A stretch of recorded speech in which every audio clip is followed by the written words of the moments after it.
अस्सलामुअलैकुम स्टूडेंट्स। आज हम इस वीडियो लेक्चर में एवोगैड्रोस लॉ और उसी के साथ हम जनरल गैस इक्वेशन को भी ड्राइव करेंगे। तो फर्स्ट ऑफ ऑल हम एवोगैड्रोस लॉ को डिस्कस करेंगे। तो एवोगैड्रोस लॉ के अकॉर्डिंग जो स्टेटमेंट में कहा जा रहा है वो है हमारे पास the volume of a gas is directly proportional to the number of moles provided that pressure and temperature remain constant। इसका ये मतलब है कि हमारे पास एक गैस है जिसका वॉल्यूम डायरेक्टली प्रोपोर्शनल है to the number of moles, मगर शर्त यह है कि वहाँ पे जो प्रेशर है और टेम्परेचर है ना वो कांस्टेंट होना चाहिए। वॉल्यूम और नंबर ऑफ मोल्स के दरमियान में जो रिलेशन आ रहा है वो क्या है? डायरेक्ट है। अगर हम नंबर ऑफ मोल्स को इंक्रीज करेंगे तो हमारे पास वॉल्यूम जो है ना वो खुद ब खुद इंक्रीज हो जाएगा।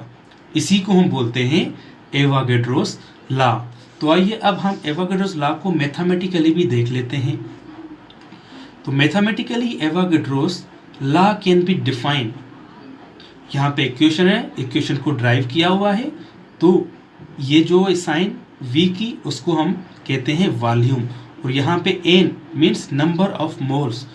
तो वॉल्यूम और नंबर ऑफ मोल्स के दरमियान में जो रिलेशन आ रहा है वो क्या है? Direct. Volume is directly proportional to the number of moles at constant standard temperature and pressure is known as a Avogadro's law।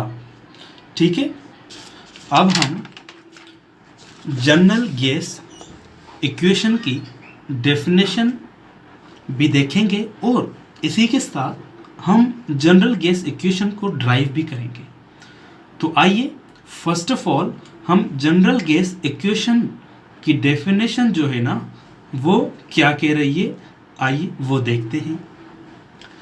The equation which is derived by the combination of Boyle's law, Charles law and Avogadro's law is known as a general gas equation। वो equation जो Boyle's law, Charles law and Avogadro's law की वजह से drive हो उसको हम कहते हैं जनरल गैस इक्वेशन। फिर से सुन लीजिए, वो इक्वेशन जो boils law, Charles law, Avogadro's law की वजह से बने ड्राइव हो उस इक्वेशन को हम कहते हैं जनरल गैस इक्वेशन। ठीक है, तो आइए अब हम इस जनरल गैस इक्वेशन को ड्राइव भी कर लेते हैं। तो ड्राइव करने के लिए हम तीनों लॉस को कंसीडर करेंगे, Boyle's law, Charles law and Avogadro's law. इन तीनों लॉस को हम कंसीडर करेंगे।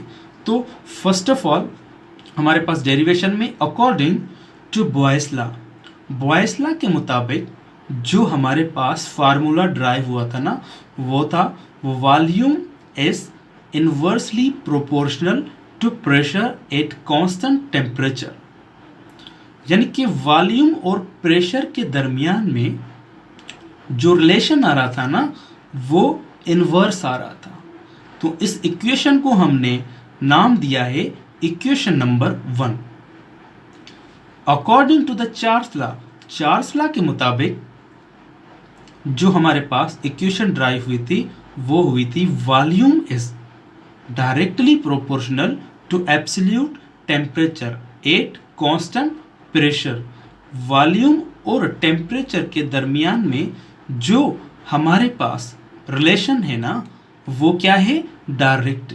अगर हम टेम्परेचर को बढ़ाएंगे तो वॉल्यूम खुद ब खुद बढ़ जाएगा। शर्त यह है कि जो प्रेशर है ना वो कांस्टेंट होना चाहिए। तो इस इक्वेशन को हमने नाम दिया है इक्वेशन नंबर 2।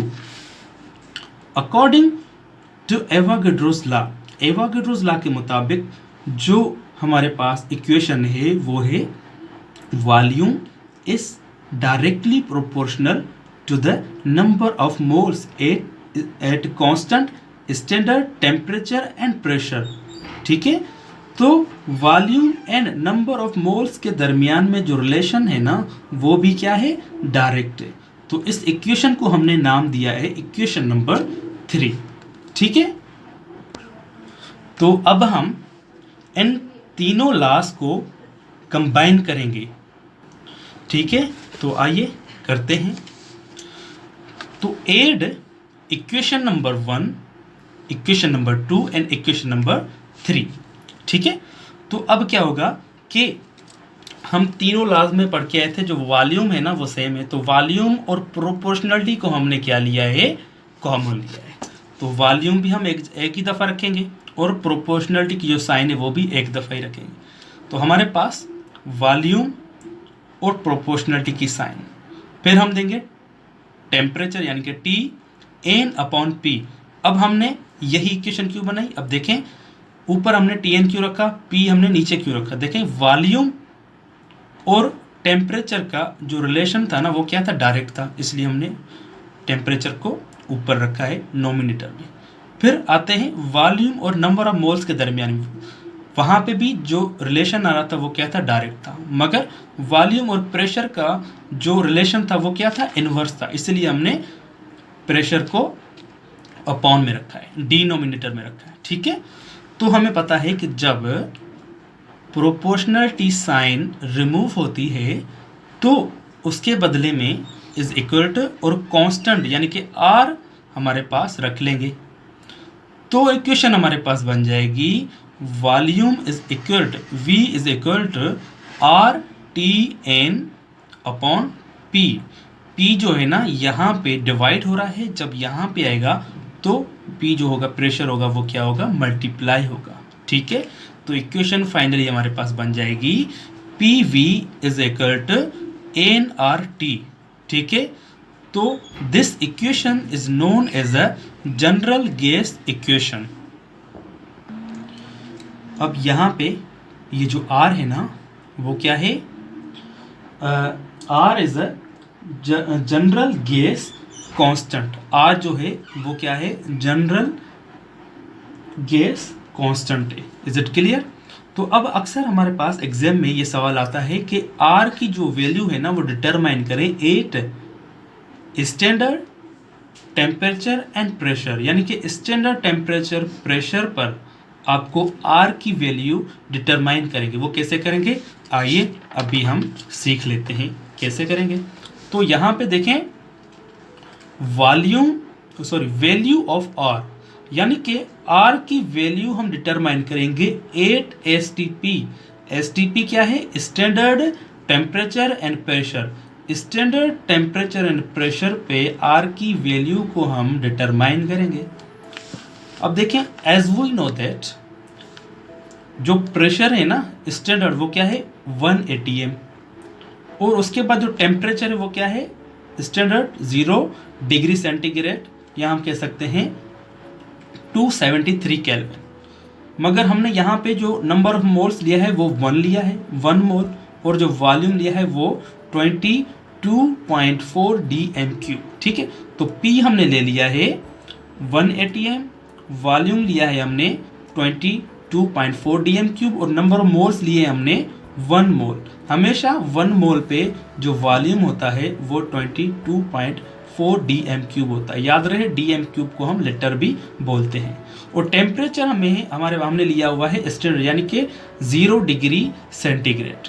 ठीक है, तो हमें ये भी पता है कि जो यहाँ पे डिग्री सेंटीग्रेड में टेम्परेचर होता है उसको कन्वर्ट करना होता है केल्विन में। तो वो कैसे करेंगे, इस डिग्री सेंटीग्रेड को जो भी हमारे पास मिला हुआ है उसको प्लस करते हैं 273 केल्विन के साथ। जब हम 0 डिग्री सेंटीग्रेड को प्लस करेंगे 273 केल्विन के साथ तो हमें फिर भी वही केल्विन में आंसर आएगा 273 केल्विन। ठीक है, तो अब देखिए सॉल्यूशन में जो इक्वेशन है वो क्या है, PV is equal to nRT। हमें का मालूम क्या करना है, R, तो R हमारे पास क्या आ जाएगी, बाहर आ जाएगी। NT जो है नंबर ऑफ मोल्स और टेम्परेचर यहाँ पे मल्टीप्लाई हो रहे हैं, जब यहाँ पे आएंगे तो क्या हो जाएंगे, वो डिवाइड में चले जाएंगे, डिनोमिनेटर में चले जाएंगे। तो R बराबर हो जाएगी PV अपॉन NT। ठीक है, तो R की हमने वैल्यू डिटरमाइन करने के लिए P का जो वैल्यू लिया था वो 1 atm, V हमारे पास है 22.4 dm³ और हमारे पास जो नंबर ऑफ मोल्स है वो 1 मोल मिला हुआ है और उसके बाद जो हमारे पास T है वो क्या है 273 केल्विन। जब हम इस वैल्यू को सॉल्व करेंगे तो हमें R की वैल्यू मिलेगी 0.0821 atm dm³ पर मोल पर केल्विन। तो हमने जब इस वैल्यू को हल किया तो हमारे पास R की वैल्यू जो बनी है वो बनी है 0.0812 atm dm³ पर मोल पर केल्विन। ठीक है, तो इसी तरह से हम R की वैल्यू को डिटरमाइन करते हैं 8 स्टैंडर्ड टेम्परेचर एंड प्रेशर पे। अब यहाँ पे जो R मैंने बताया था, R जो है वो जनरल गैस कांस्टेंट है, तो ये हमारे पास जो वैल्यू मिली है ना वो R की कांस्टेंट वैल्यू मिली है। ठीक है, अगर ये लेक्चर आप सबको समझ में आ गया है तो आप हमारे इस YouTube चैनल को लाजमी सब्सक्राइब एंड बेल आइकन को क्लिक करें ताकि हमारी अगली वीडियो की नोटिफिकेशन आपको जल्द से जल्द रिसीव होती रहे। Thank you so much and Allah हाफिज़।